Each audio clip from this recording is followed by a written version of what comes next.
ব্যক্তিগত একটা প্রশ্ন আপনার কাছে, আমাদের নবী করিম সাল্লাল্লাহু আলাইহি সাল্লাম জীবন দশায় মাজান জিয়ারত করছেন কিনা, অথবা মাজান নিয়ে ওনার কোনো হাদিস অথবা নির্দেশনা আছে কিনা, এই সম্পর্কে যদি একটু বলতেন। জি, স্যার প্রশ্ন করেছেন যে নবী করিম সাল্লাল্লাহু আলাইহি ওয়াসাল্লামের ওনার জীবদ্দশায় তিনি কোনো কবর বা মাজার জিয়ারত করছেন কিনা।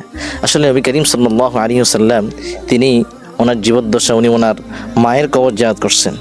শুধু তাই নয়, মুসলিম শরীফের 976 নম্বর হাদিস নবী করিম সাল্লাল্লাহু আলাইহি ওয়াসাল্লাম বলেন, ক্বালা যারান নবী সাল্লাল্লাহু আলাইহি ওয়াসাল্লাম কবর উম্মিহি।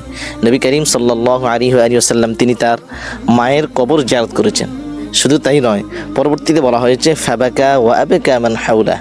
নবীজি যখন তার মায়ের কবরের সামনে দাঁড়িয়েছেন বা মাজারের সামনে দাঁড়িয়েছেন, তখন তিনি অঝোর ধরে মায়ের জন্য কান্না করেছেন।